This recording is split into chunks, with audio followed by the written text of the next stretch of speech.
You are now experiencing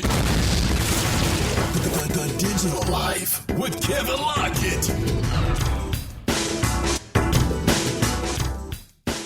Hey everybody, welcome to the Digital Life. We conclude our Content Marketing World series with the Wizard of Moz, Rand Fishkin. During our conversation, Rand not only gives out great content marketing tips and how he took his company from $500,000 in debt to a multi-million-dollar business, but we also delve into Rand's openness about his depression and the important part his wife, Geraldine, has played in his life. I always say people need three things: a life coach, a stylist, because most of us don't know how to dress, but I always say that we should all see a therapist from time to time, because we all have problems. It could be big or small, but we all have our own issues to deal with. So I not only admire Rand for his business mind, but also having the courage to open up about his mental health, which is something that most people keep hidden. So without further ado, here's my conversation with the Wizard of Moz, Rand Fishkin. Okay, we're talking to the Wizard of Moz, Rand Fishkin. How are you today? Very well. Thanks for having me, Kevin. Do you get tired of hearing that sometimes when people introduce you as the Wizard of Moz? It's like, yeah, I know. I am the wizard. I kind of like it better than, CEO or like chairman of the board or something stodgy and stuffy like that. So I'll take it. Yeah. So when I was doing some research about you, I came across your wife's blog, The Everywhereist. Is that how you say it? Yep. The Everywhereist? You got it. And she was talking about her love for The Princess Bride. And she was mentioning how her first love was Wesley. Now, I've seen plenty of pictures of you. And I do think in some ways she subconsciously married Wesley because you do have a protagonist-type mustache from time to time. All right. I think I look a lot more like Inigo, but I'll take it. So she travels with you when you go to different places. So how does that work? Do you guys sit down and decide what places to go when you travel, or does she make all the plans and you just show up when she says, okay, be here at this time, we'll explore this area? No, actually, usually it is, I speak at a lot of conferences and events as part of my work with Moz, and, I get an invitation and I say, hey, Geraldine, I got invited to go to Melbourne, Australia next September. Do you want to go? And if she says yes, we'll go. If she says no, I'll try and make a call as to whether it's worth it if I go on my own. I would say she accompanies me probably on, it's probably like 60% of my trips these days. So, and then we'll usually take, depending on where it is, take a couple extra days or a weekend or something and stay a little longer. Especially if it's someplace like Australia, we might do more than that because that's like 20 hours of flying. Now, have you ever been to Australia before, or was this the first time? I have, yeah. I've been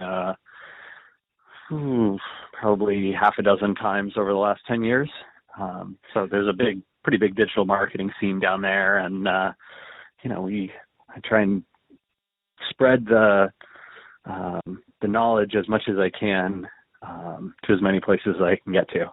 Yeah, what is the digital scene like there? Because I've heard podcasts from different people from Australia. It seems like it's a booming industry there. Oh, yeah, for sure. I think that they have a heavy concentration of, a big entrepreneurial scene and then a very big focus on the web, which is not surprising given that they're geographically distant from a lot of the rest of the English language speaking world, but very closely connected through the internet. To the United States and Canada and the UK and South Africa and places like that. So let's talk about you for a second before we get into content marketing. I was looking at your Twitter feed and you had a tweet that really astounded me because I had researched you. I was like, okay, I got some good research. And then you put out the tweet and I just scrapped everything that I researched. You mentioned that you were $500,000 in debt back in 2005 because you grew your business. And then you had a picture of a debtor's prison, and you said the laws didn't change, I would probably still be here in this debtor's prison. What change happened? Because after that, around 2007 to 2012, you boomed, it was fantastic. But what change happened? Because debt alone is hard enough, but being $500,000 in debt, that's a hard mountain to climb. Oh, for sure. And it was pretty nightmarish to be staring down that barrel for a couple of years there. The big thing that changed, totally honestly, is we sort of shifted the business between 2003 and about 2006 over the course of those years, dropped most of our web design clients, well, dropped. They dropped us mostly, and we moved over to being more of an SEO consulting company as the SEO Moz blog took off, and that brought us customers who paid more, paid on time, actually did pay, as opposed to we'd had some collections challenges over the years. And I think we'd been building up sort of a good reputation in the SEO field, so it was much less competitive for us. Every web design project we pitched, we were bidding against 5-10 other firms.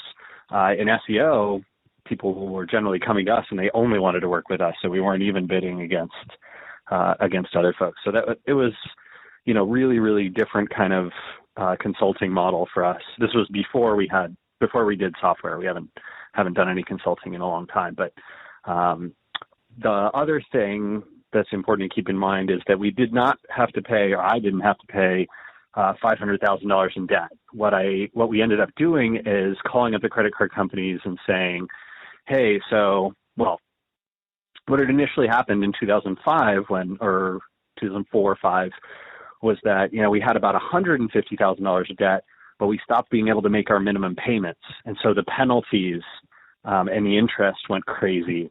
And that's what added up to that $500,000 number. But when we called up the credit card companies and said, hey, we charged up $10,000 with you. We owe you like $35,000 in additional penalties and whatever. We'll give you the original 10, or you can sell it to a collections agency and, try and collect through them. But we know that you sell to collections agencies for only 3% of the sum. So they usually take that deal. And then they just put a black mark on my credit history, which one of these days now should be lifting. I think it's been 10 years, so might be getting out from under that. I think I read some article in 2010 that even though everything was going successfully for you, your credit rating was still in the crap. Yep. I mean, everything was going fine business-wise, but you're still getting hit with your credit report. But, like you said, it should be coming off pretty soon. Yeah, sometime soon. I mean, I haven't tried to do much with it. Like, I've never bought a car, never bought a house. All my credit cards are in my wife's name. I only have one personal one anyway. And, whenever we signed a lease agreement, we always put it under her name so they wouldn't check my credit, that kind of thing. Yeah, that makes sense. So everything was running fine until 2014, and you stepped down as CEO of Moz because you were dealing with depression. And for disclosure, for people who may not know, growing up, I was a really shy kid, and then as years went along, it morphed into social anxiety and depression. So it was refreshing in a lot of ways when I read about a person like yourself who was really open about depression, because that's something that people, I think, suffer with, but they never talk about it or they never get treatment for it. Agreed. Absolutely. And that's one of the big reasons that I wanted to talk about it, is because I don't think it's unique to me. I mean, to your point, right? There's a lot of people who I think might have what we perceive to be success in life, right? A good career or and a happy family and those kinds of things, but they struggle significantly with anxiety, depression, mental illness, emotional illness, all those kinds of problems. And because our society is so closed-minded in talking about those things, and because there's such a stigma to being associated with them, people don't share that. And I think that's really hard. I would say even from my own experience, there's a remaining amount of stigma, right? I don't think that, I think it would be unlikely for Moz to make me the CEO in the future because of the risk of like, well, Rand has these emotional problems, and what if those spike up again? Can we afford to have that? Right. So there's real risks to disclosing that sort of thing. And I think that sucks. I think we should be able to be transparent about these problems. I think that if I had known earlier what I had and what I was facing, I could have done more about it and gotten treatment and probably had a little more maybe empathy. Hopefully us talking about it is a start of changing that. Yeah, it's interesting because, because if you go by after work, you see people in happy hour and they're drinking. And I think sometimes people drink because, they're probably stressing out for what they're doing, but that's perfectly fine. Like, well, if you drink after work and you might get blitzed, that's fine. But if you reveal yourself and say, hey, I have a mental health issue that I'm actually getting help for, that if I get into this situation again, I know how to handle it. It's almost seen as something wrong with you, which is completely wrong. Right. Yeah. And I mean, it feels like we are comfortable with viruses and illnesses and injuries, but not okay with mental and emotional kinds of problems. And that doesn't seem right. Right. And one last thing with your depression. So you're in a better place now, but you do a lot of traveling. You still do a lot of work. You're not CEO anymore. But when you get to a space where you feel kind of anxiety-ridden or you feel a depression coming along, what do you do to center yourself to make it through? That's a good question. I don't think I have a very consistent practice around that. I mean, what I have developed is a little bit more of a mental model for coping skills. So recognizing it early, being able to tell myself that it's okay. It's okay to be anxious. It's okay to be sad. It's okay to be worried about the future. It's okay to not feel, very proud of my accomplishments. It's like those things are fine.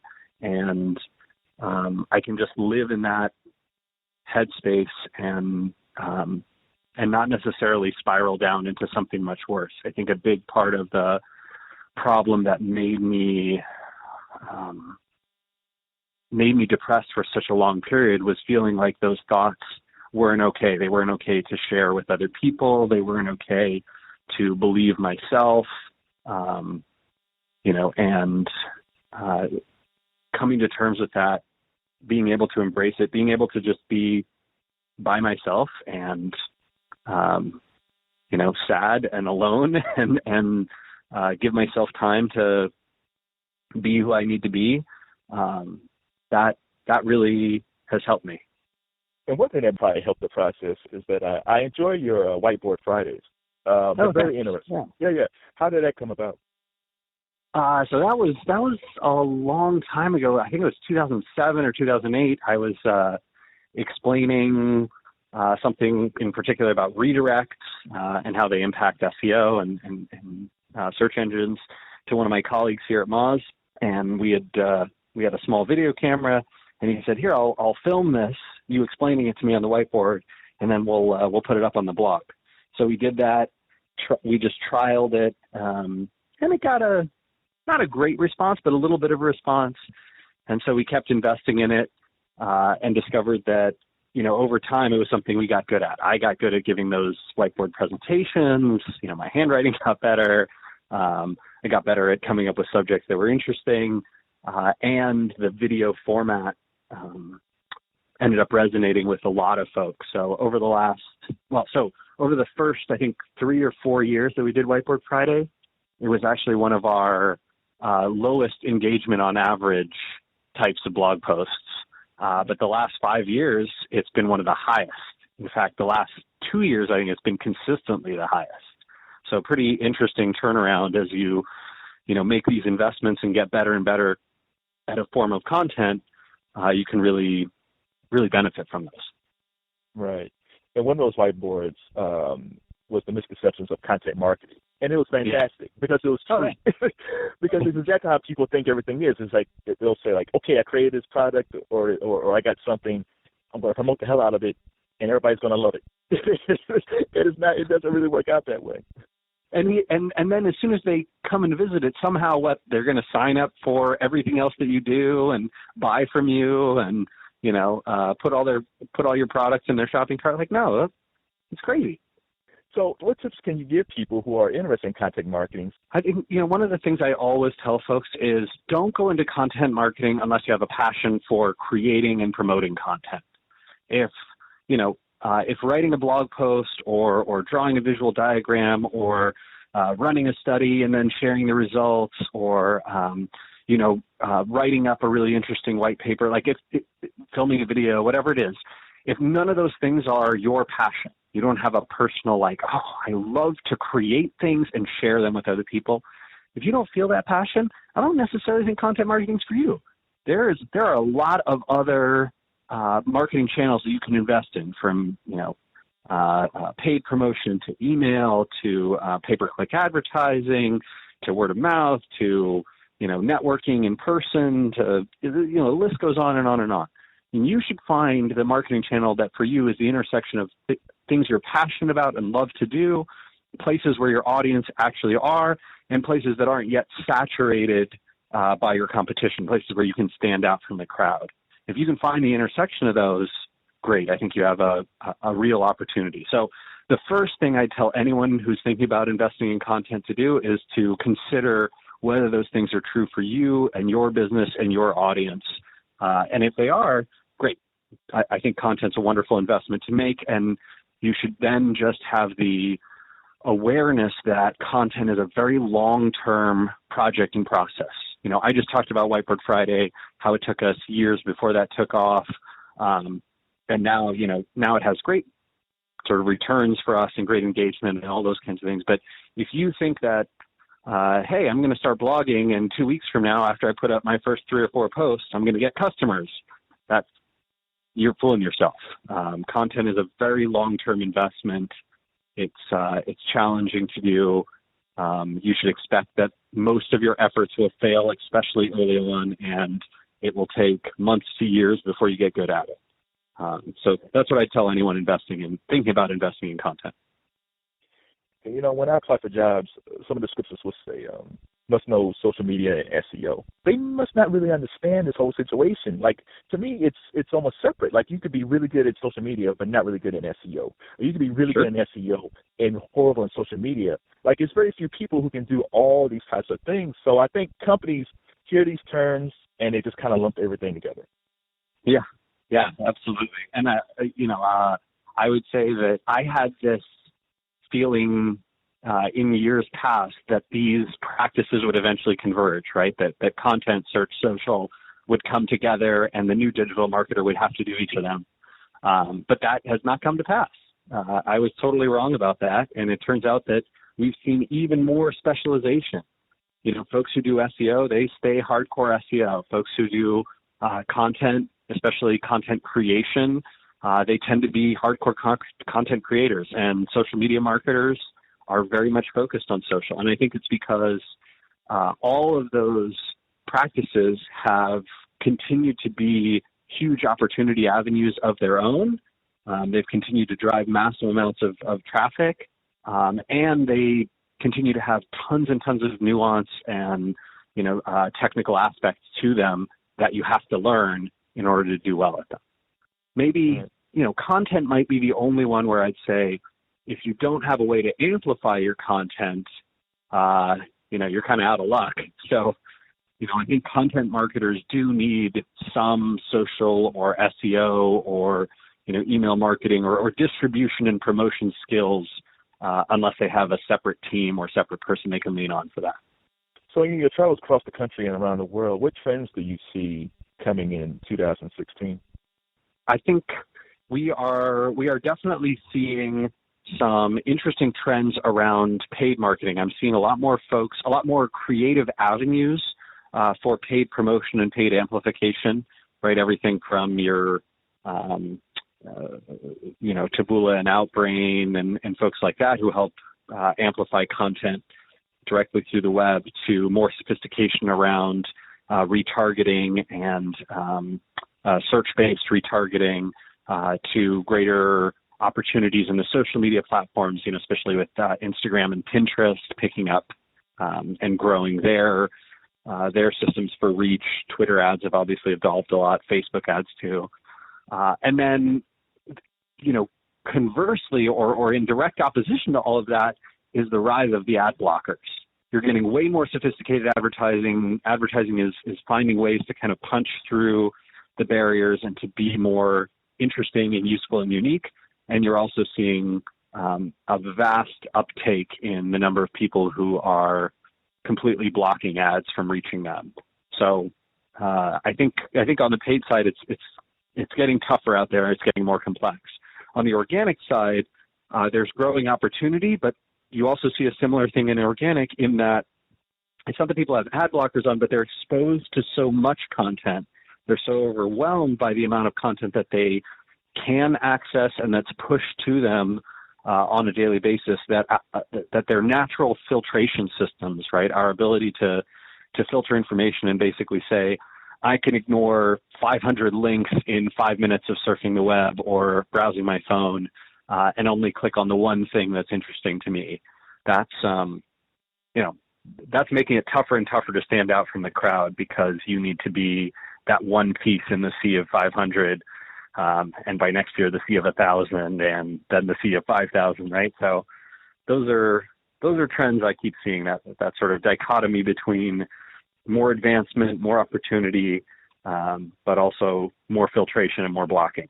And outside of content marketing, you're an investor in the Techstars Seattle Fund, which sounds like a pretty cool project. Yeah, I'm a big fan of Techstars. I think it's cool. We're very, very tiny investors. They emailed and said, hey, we're looking for, I think, 100 people who we want to be mentors to also put $7,000 into Techstars. And my wife and I said, well, $7,000 is a lot of money for us, but, we kind of want to support Seattle. We've never invested in anything before. Sure, let's give it a go. It's just sitting in the checking account anyway. So we'll see how that turns out. So let's go back to your wife for a second. So back in 2007, you proposed to your wife via commercial. All right. You found that. Oh boy. I found that. Now here's the interesting thing.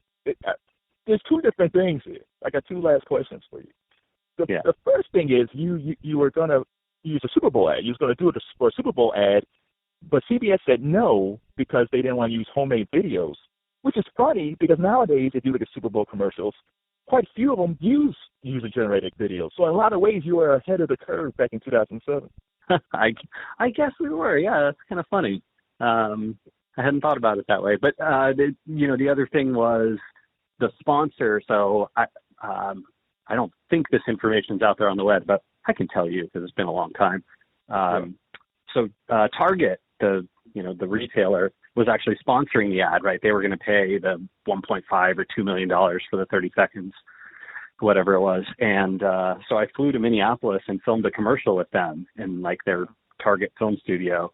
And then they pulled out of it about a week before the actual Super Bowl back then. So, which I think is a good thing. It would suck to be like a pop culture footnote, kind of like, oh yeah, I remember that guy? He did that Target ad on the Super Bowl. That'd be pretty silly, I think. So I'm glad it didn't. I'm glad it went the way it did. I think it worked out for the best. Yeah. Why did Target pull out? They didn't actually say. I'm sure they had a reason. I'm sure it was a good reason, but they did not. They declined to share that. So I don't know. So the final question on this whole marriage proposal. So you made a commercial and it was aired during Veronica Mars, which is right a long time ago. And, your wife evidently said yes. But she did. She did. But was there a contingency plan if she said no? Oh, boy. I mean, I guess I would have to be a better boyfriend. Yeah, no, I think she's definitely the person for me. So if that didn't work then, I think the only contingency plan was keep trying. Keep trying. Yeah. How was her support when you were going through your issues back in 2014? Yeah. No, she's always been a very, very understanding and supportive partner for me. I think, not a ton of people know this, but she, for the first 4 years that I was working at the company that became Moz, she paid the rent and all the bills. I wasn't bringing home a real paycheck of any kind. I think I was getting paid like $800 a month or something. So, barely enough to pick up some groceries and maybe pay for our, TV or home internet or something. But she was taking care of, she basically supported me through the growth and the building of Moz, financially and personally and emotionally. And so, that support has continued to this day, right?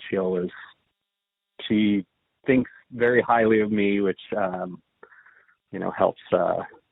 helps assuage some of those feelings of guilt and of lack of self-worth and all that kind of stuff. And she's also a great listener and has a really good perspective. She understands me and what I need and when I need time alone and what will make me happy.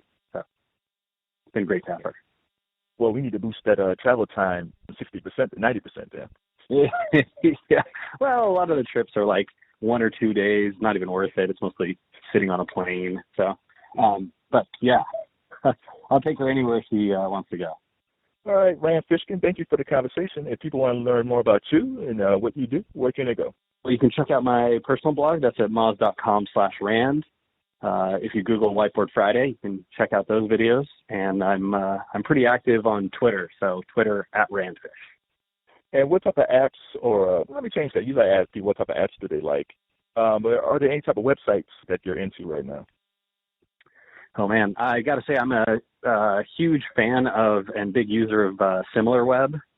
I don't know if you and your listeners are familiar with those guys, but they have this big panel of web surfers and mobile app users that they track. And then so you can plug in, any app and you can see how popular it is and who's installing it and what they're doing versus the competition. You can plug in a website and see all the websites and search terms that send it traffic. So I'm pretty addicted to them. I think they do a really bang-on job of providing just the right kind of web marketing intelligence that I love. All right. I guess we'll check that out then. Thanks a lot, Rand. Yeah, my pleasure. Thanks for having me, Kevin. I want to thank Rand Fishkin for being a great guest on The Digital Life. Make sure you follow Rand at moz.com/Rand. That's moz.com/RAND. And be sure to download my first ebook, So You Think You Know Content Marketing. 23 inspiring quotes, links, and tips from today's digital leaders, now on Amazon. Go to Amazon, check it out, write a comment. If you like it, great, but please check it out because I want to see how you guys think about it. All right, everybody, it's The Digital Life. I'm Kevin Lockett, and I'm out. The Digital Life with Kevin Lockett.